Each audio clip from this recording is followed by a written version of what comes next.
Ngalan ng Ama, ng Anak at ng Espiritu Santo, Amen. sumainyo ang Panginoon. At sumainyo rin. Mga kapatid, muli tayong nagbabalik sa banal na misa para magpuri at magpasalamat sa Diyos. Kapag ikaw ay nagpapasalamat, nakikita mo at nakikilala ang kabutihan na ginagawa ng Diyos sa iyong buhay. Maaaring ang ating buhay ay puno ng mga problema, maaaring nakakaranas tayo ng mga bagay na ayaw natin. Pero gitna ng mga masasakit, mahihirap at pangit na karanasan, nandyan pa rin nakatago, nakabaon ang grasya at kabutihan ng Diyos. Mga kapatid, pag hindi mo nakikita na ang Diyos ay mabuti sa iyo ng sobra-sobra, nagtatanim ka ng galit at sakit ng loob. Kapag nakikilala mo na ikaw ay pinagpala, nakakakita ka din ng pagpapala sa mga taong nakakaharap mo. Sa mga napakaraming beses na kung saan di natin nakita na tayo pala ay binigyan ng mga bendisyon ng Diyos. Sa mga pagkakataon na kung saan kinumpara natin ang ating sarili sa iba, tayo'y nang-inggit sa pagpapala ng ibang tao. Aminin natin ito at pagsisihan. At tayo magpakumbaba, mihiling ng tawad sa Diyos para minsan pa tayo'y makitang karapat-dapat na makatanggap sa mga banal na misteryo. Inaamin ko. Sa makapangyarihang Diyos at sa inyo mga kapatid, na lubha akong nagkasala sa isip, sa salita, sa gawa at sa aking pagkukulang. Kaya isinasamo ko sa mahal na Birheng Maria, sa lahat ng mga anghel at mga banal, at sa inyo mga kapatid, na ako'y ipanalangin sa Panginoong ating Diyos. Kaawaan tayo na makapangyarihang Diyos, patawarin tayo sa ating mga kasalanan, patnubayan tayo sa buhay na walang hanggan. Amen. Panginoon, kaawaan mo kami. Panginoon, kaawaan mo kami. Kristo, kaawaan mo kami. Kristo, kaawaan mo kami. Panginoon, kaawaan mo kami. Panginoon, kaawaan mo kami. Manalangin tayo. Ama naming makapangyarihan, maisaloob nawa naming palagian ang mga galing sa Espiritu ng kabanalan, upang sa salita at gawa ay aming magampanan ang lahat ng iyong mga kinalulugdan. Sa pamagitan ni Jesucristo kasama ng Espiritu Santo, magpa sa walang hanggan. Amen.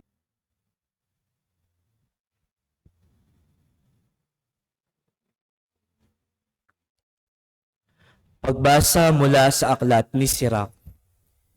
Kinakalinga ng karunungan ang mga humahanap sa kanya. Sila'y kanyang itatampok at padadakilain. Ang nagmamahal sa kanya'y nagpapahalaga sa buhay. Ang maagang naghihintay sa kanya ay nagtatamasa ng kaligayahan. Ang nagkamit ng karunungan ay magtatamo ng karangalan.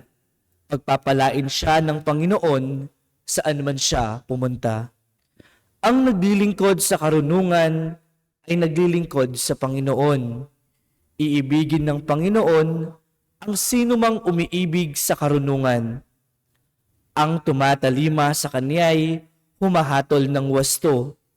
Ang nagpapahalaga sa kanya'y nabubuhay ng matiwasay.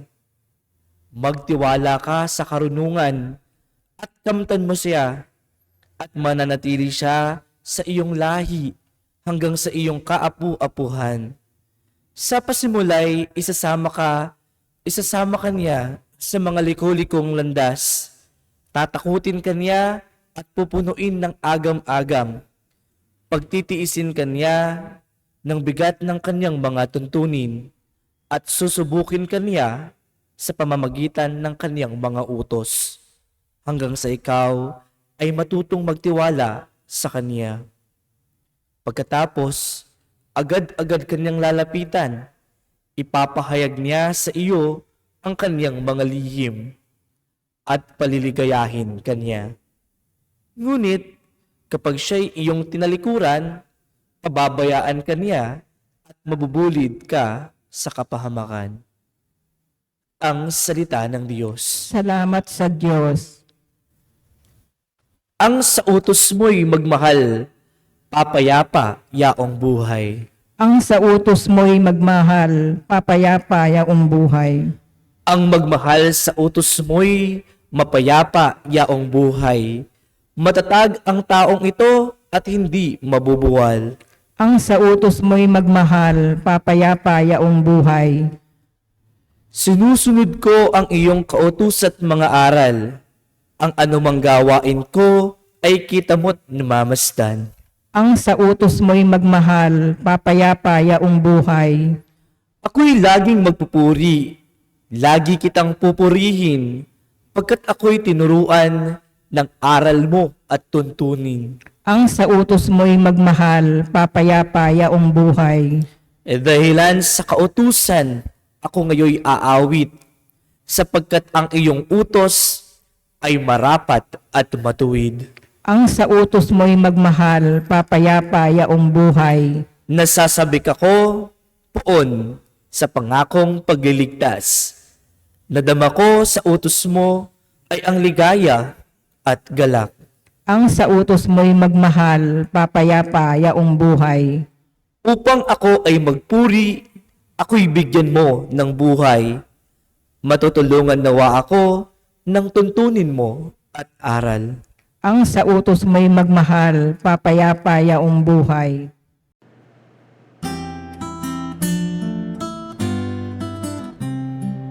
Alleluia, alleluia, alleluia, alleluia, alleluia, alleluia, alleluia, alleluia, alleluia, alleluia, alleluia, alleluia. Ikaw, O Kristo, ang daan, ang katotohanan at buhay patungo sa mangmahal. Aleluya, aleluya. Sumainyo ang Panginoon. At sumainyo rin. Ang mabuting balita ng Panginoon ayon kay San Marcos. Mapuri sa iyo, Panginoon. Nung panong yon, sinabi kay Jesus ni Juan, Guro, nakakita po kami ng isang taong nagpapalayas ng mga demonyo sa pamagitan ng pangalan mo. At pinagbawalan namin sapagkat hindi natin siya kasamahan. Ngunit sinabi ni Jesus, huwag niyo siyang pagbawalan, sapagkat walang taong matapos gumawa ng kababalaghan sa pangalan ko, ay agad magsasalita ng masama laban sa akin. Sapagkat ang hindi laban sa atin ay panig sa atin. Mga kapatid, ang mabuting balita ng ating Panginoon. Pinupuri ka namin, Panginoong Heso Kristo. Magandang araw po muli sa inyong lahat. May isang kwento tungkol po sa isang lalaki. Habang naglalakad daw siya sa tabi ng ilog, nabigla siya dahil yung kanyang alagang aso biglang lumundag doon sa tubig. Pero ang nakakapagtaka, hindi po lumubog yung aso doon sa tubig. Milagro, isang himala, naglalakad yung aso sa ibabaw ng tubig. Kaya naman po sa excitement, saya nitong lalaki, tinawagan niya yung best friend niya. Sabi niya, punta ka dito sa tabi ng ilog, may papakita ko sa'yo. At dumating po, nagmamadali, yung kanyang kaibigan, pinakita nitong lalaki, sabi niya, tingnan mo, yung aso ko, tingnan mo ang ginagawa niya. At pagkatapos, nakasimangot tong kanyang kaibigan, sabi niya, ano naman magaling dyan? Hindi mo ba nakikita, sabi po nung lalaki, naglalakad siya sa ibabaw ng tubig? At sumagot po yung best friend niya, sabi niya, oo, naglalakad nga sa ibabaw ng tubig, pero hindi naman marunong lumangoy ang aso mo. Sabi niya, isipin niyo po yun, no? Nakakita na siya ng kababalaghan ng milagro. Pero ang nakita pa rin nitong lalaki ay yung kulang, yung mali na hindi ginagawa ng aso. Meron talagang tao na walang nakikitang mabuti sa iba. Amen?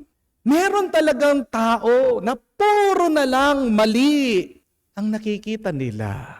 Ang tawag natin sa kanila, fault finders.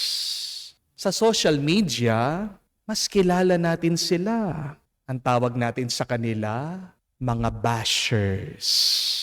May difference. There are two choices in our life. You can be a fault finder or a good seeker.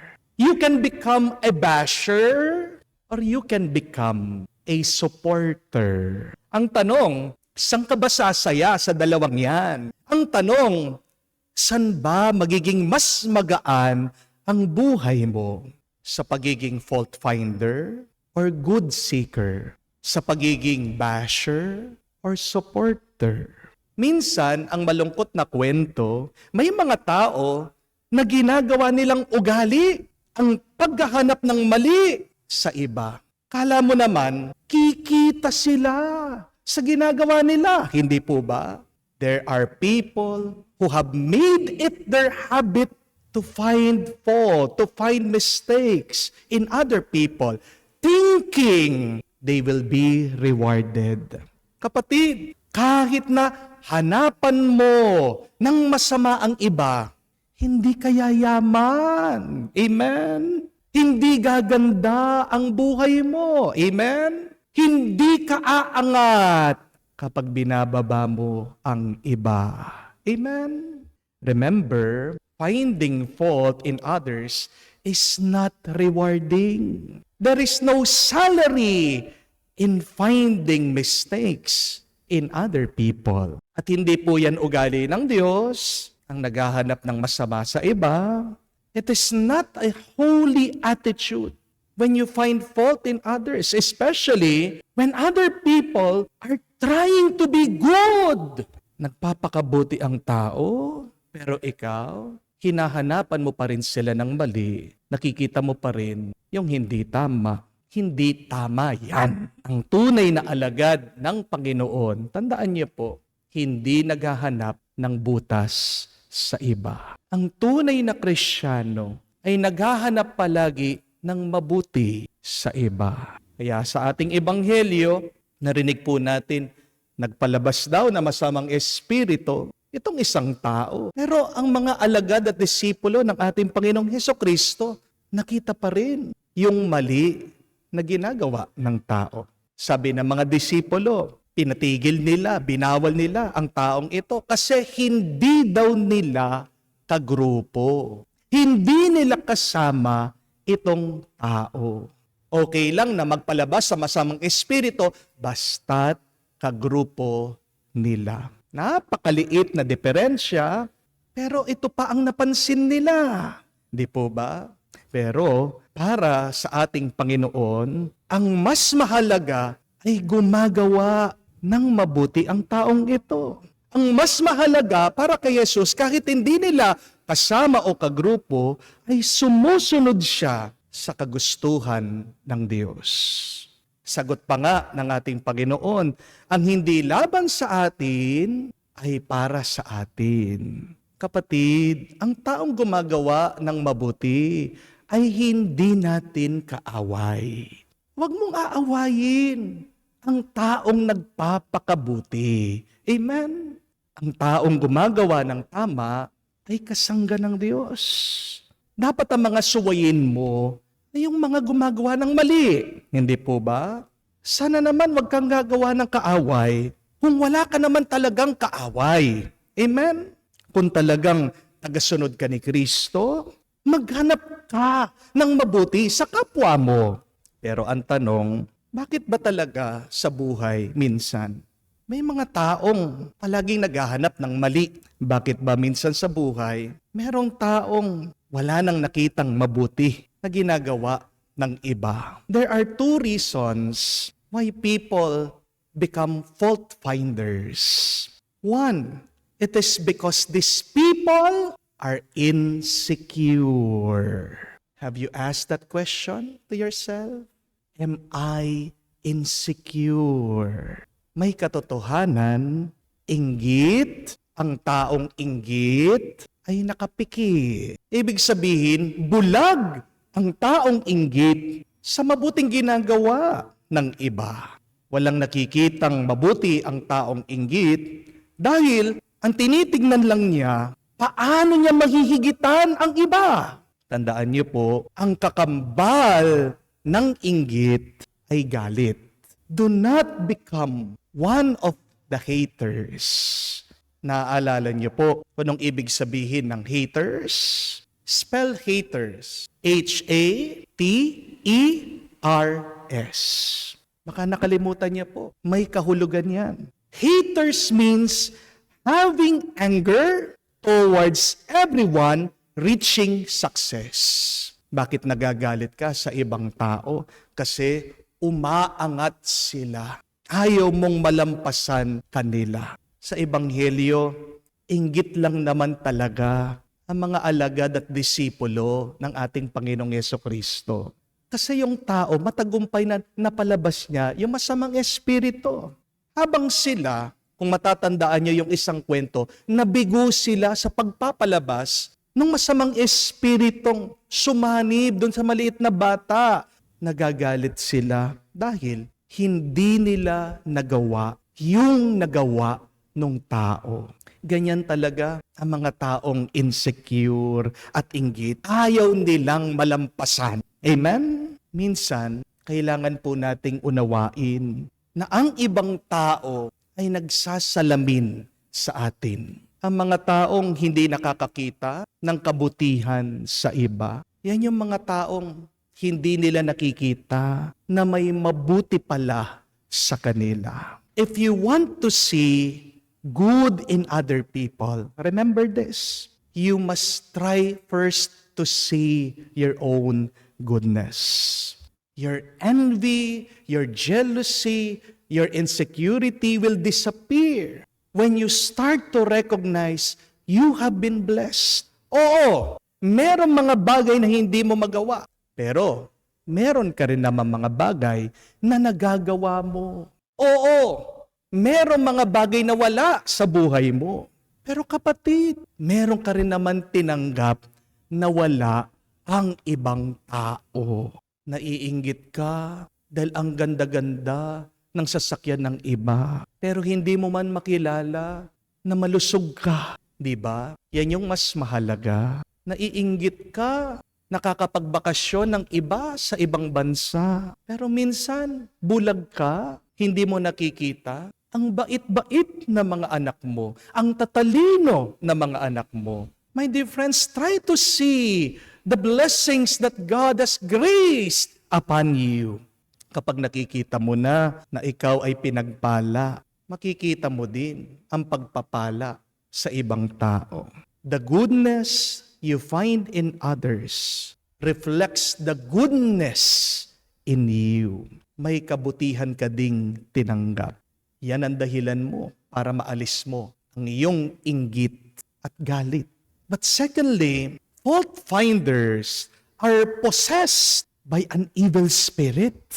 Hindi ugali ng Diyos ang naghahanap ng masama sa tao. Kahit na kita ng Diyos ang lahat ng ginagawa ng tao, pero pinipili pa rin ng Diyos na tignan ano ba yung mabuting ginagawa ng taong likha niya. Gawain ng masamang espiritu na maghanap ng mali kapag may ginagawang mabuti ang isang tao. Gawain ng masamang espiritu na palaging naghahanap ng mali kahit na meron nang nangyayaring mabuti. Kaya mag-ingat po kayo ha, mga kapatid. Dahil kapag wala ka nang nakikitang mabuti sa iba, siguradong ginagamit ka na ng masamang espiritu. Nagtatanim na siya sa iyo ng galit at ng hinanakit.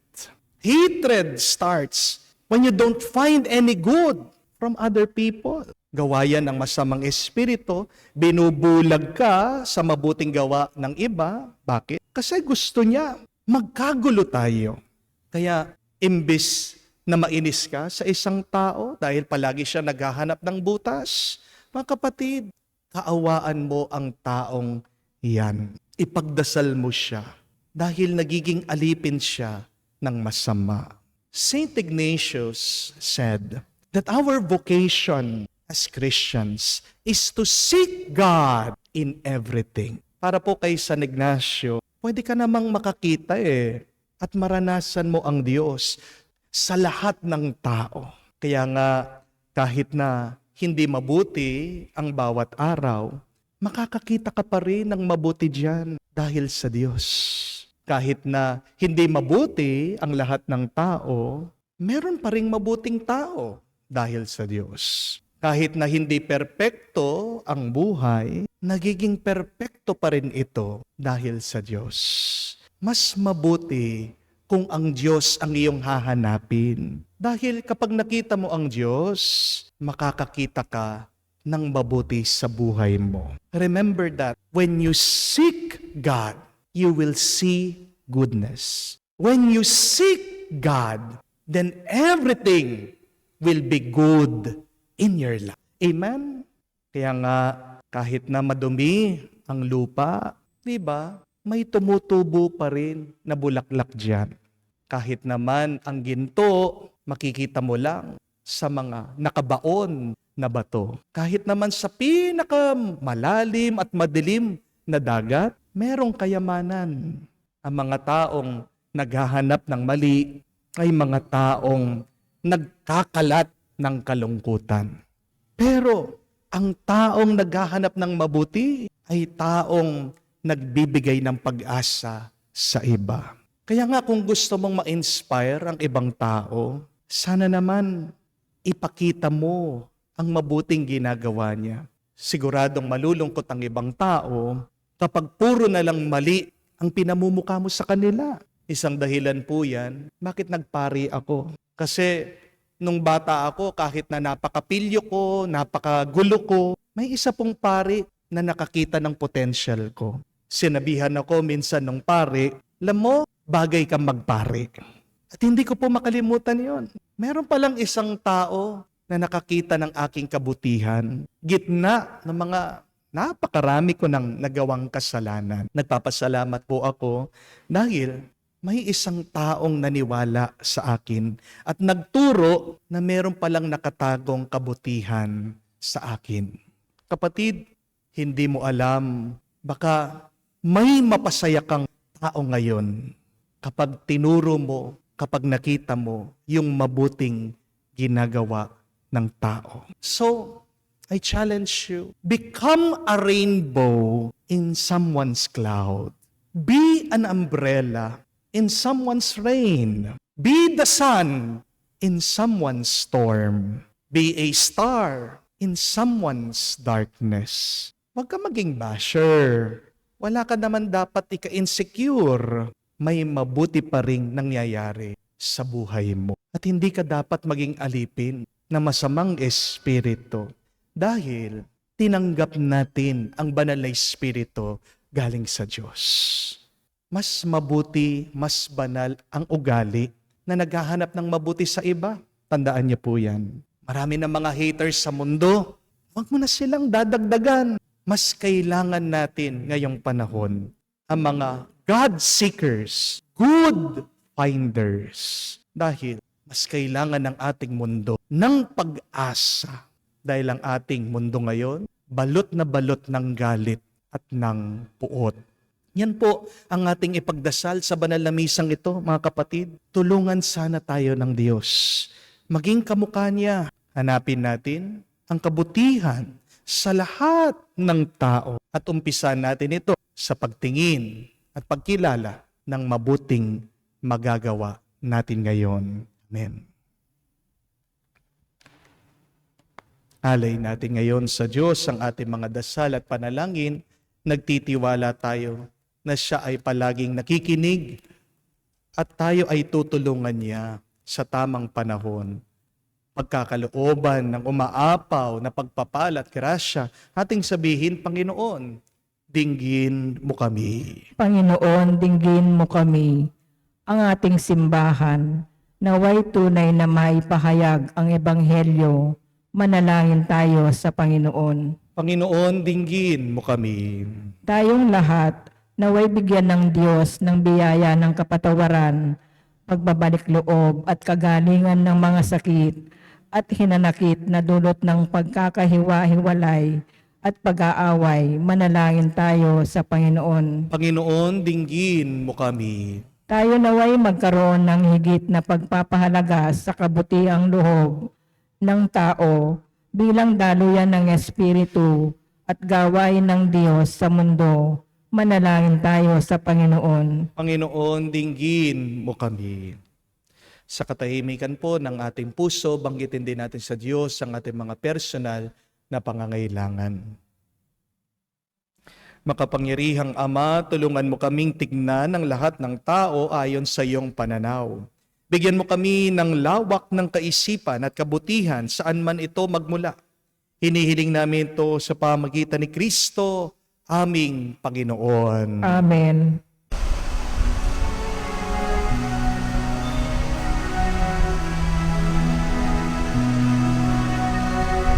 Aming ating alay na ito, ang tinapay na nagmula sa pagpapala mo. At tanggapin ang alak na ito, inuring inihain sa'yo.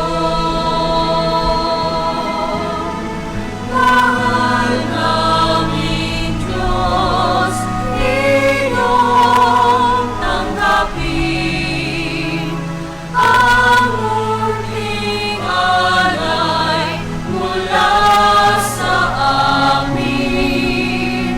Buong puso namin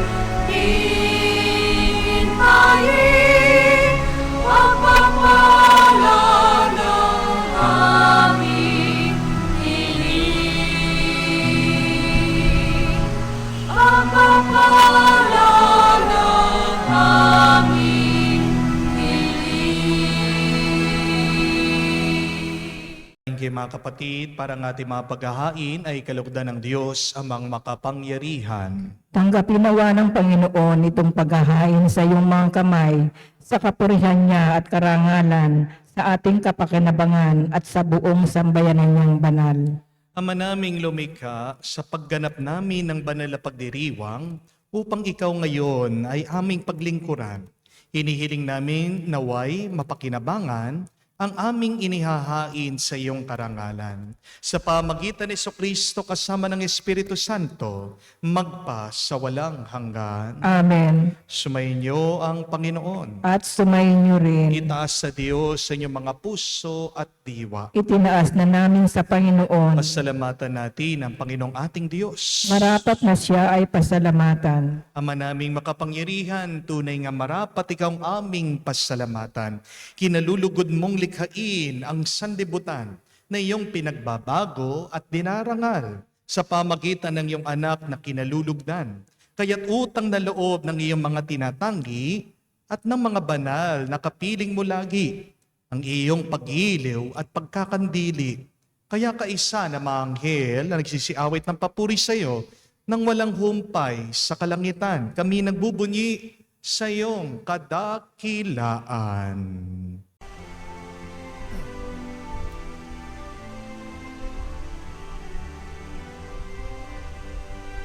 Santo, Santo, Santo, Panginoong Diyos ng mga hukbo, napupuno ang langit at lupa ng kadakilaan mo. Hosana, Hosana, sa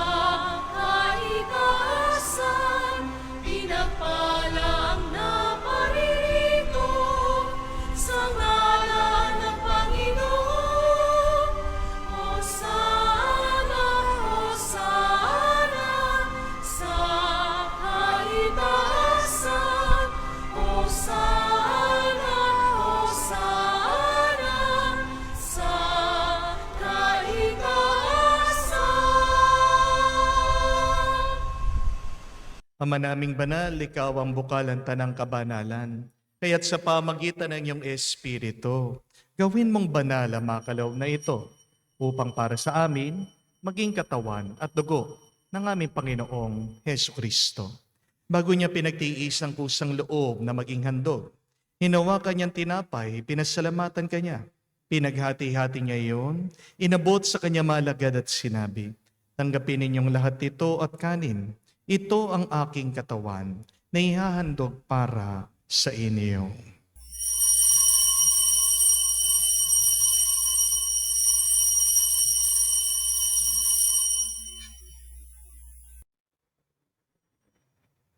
Gayon din naman na matapos ang hapunan, hinawakan niyang kalis.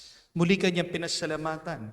Inabot niyang kalis sa kanya malagad at sinabi, "Tanggapin ninyong lahat ito at inumin. Ito ang kalis ng aking dugo, ng bago at walang hanggang tipan. Ang aking dugo na ibubuhos para sa inyo at para sa lahat. Sa ipagpapatawad ang mga kasalanan, gawin ninyo ito sa pag-aalaala sa akin."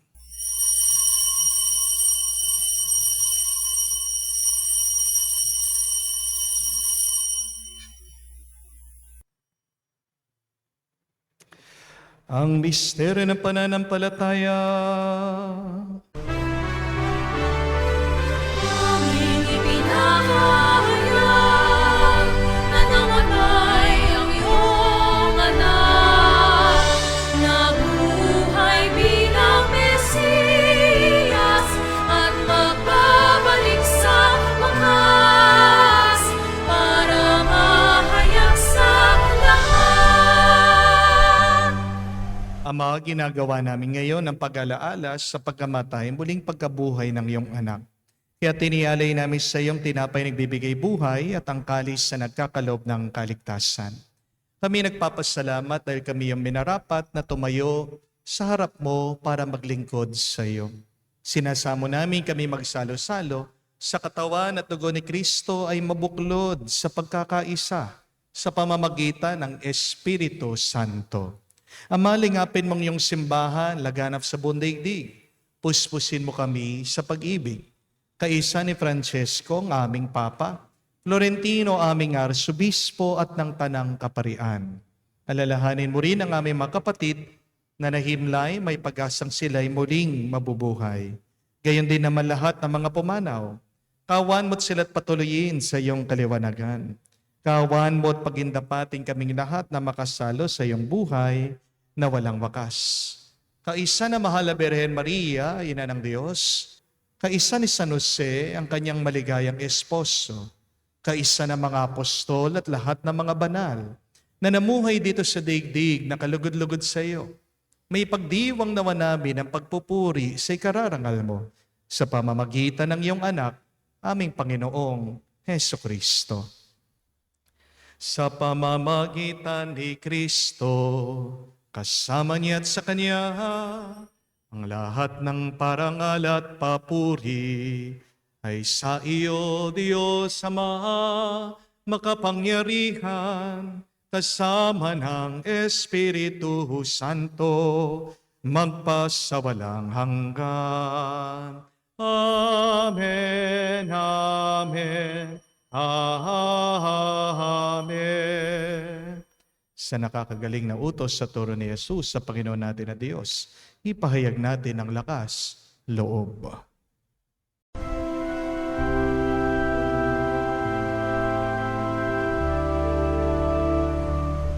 Ama namin, sumasalangit ka, sambahin ang ngalan mo, mapasa amin ang kaharian mo,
sa bukso at iadya mo kami sa lahat ng masama. Hinihiling namin kami adya sa lahat na masama, pagkalooban ng kapayapaan araw-araw, ligtas sa kasalanan, ilayo sa lahat ng kapahamakan.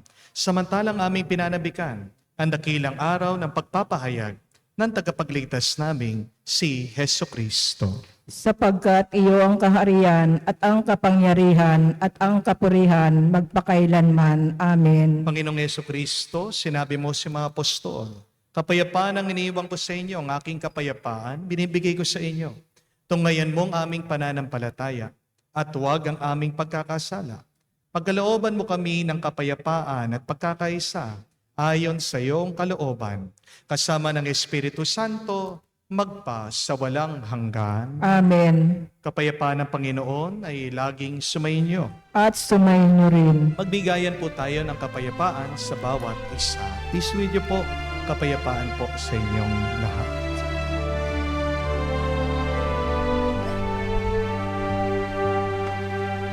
Kordero ng Diyos na nag-aalis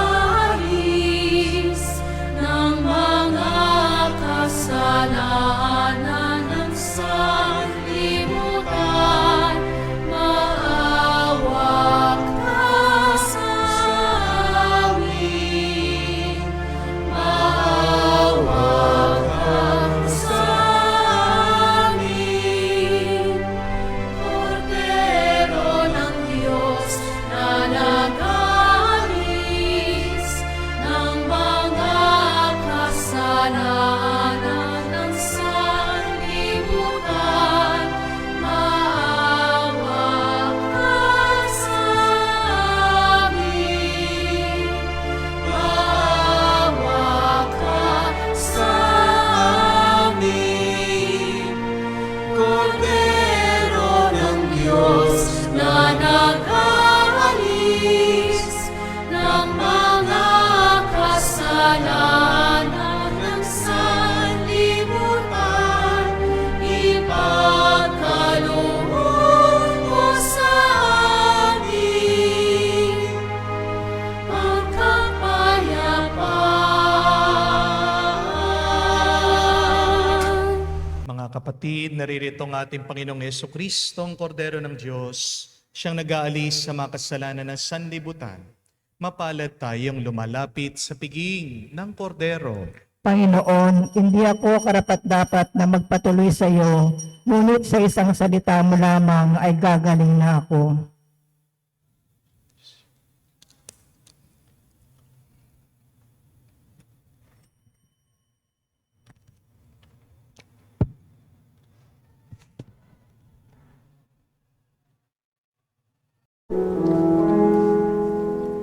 Make me a servant, humble and meek.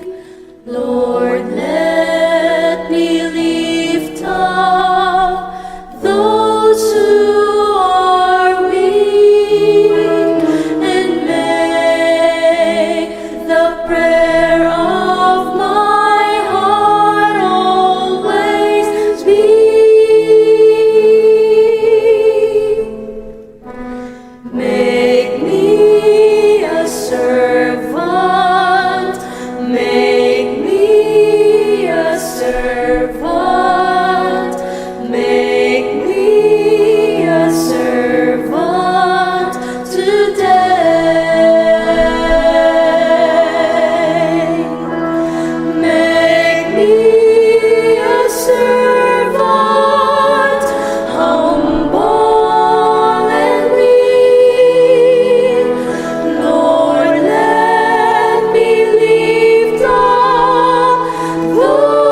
Manalangin tayo.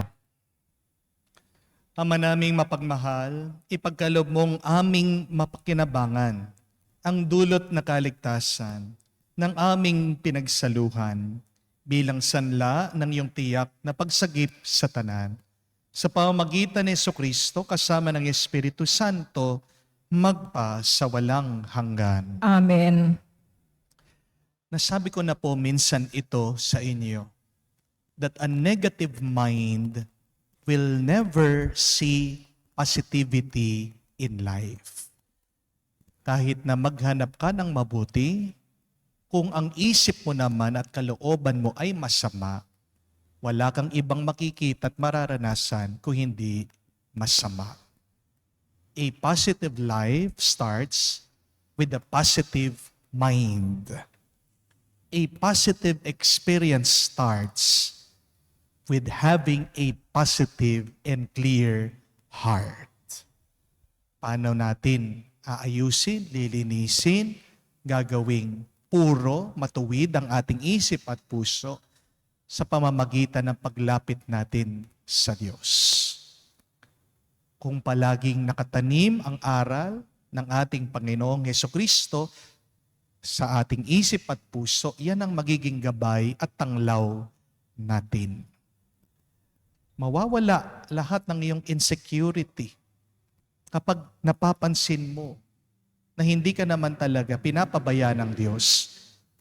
Mawawala ang iyong inggit at galit kung ang unang tinitignan mo kung paano ka pinagpapala at pinibendisyonan ng Diyos. Try first to see goodness in your life and you will see goodness also in other people. Kahit na ang isang tao ay masama, kahit na hindi ka sang-ayon minsan sa ginagawa ng ibang tao, try your best, my dear friends, to seek goodness in what they are doing. Try to find God in them. Yan nga po ang akin pong assignment sa inyo ay isipin nyo yung mga taong kinaiinisan nyo. Isipin nyo yung mga taong may galit kayo sa kanila. Gitna nung kanilang mga pagkakasala, pagkukulang. Pag nilayan nyo, anong maituturo nila sa inyo? Ano pa ang mabuting ginagawa nila? Yes. At all people are good, but we can still do some good through the help of God. Kapag nakakakita ka ng kabutihan sa iba, nawawala ang iyong galit at nanunumbalik ang saya't kapayapaan sa ating puso. Sumainyo ang Panginoon. At sumayin niyo rin. At kayo ay pagpalain ng Diyos, makapangyarihan sa lahat, sa ngalan ng Ama, ng Anak, ng Espiritu Santo. Amen. Ang ating misa ay natapos na. Humayo kayo sa kapayapaan ni Kristo. Salamat sa Diyos.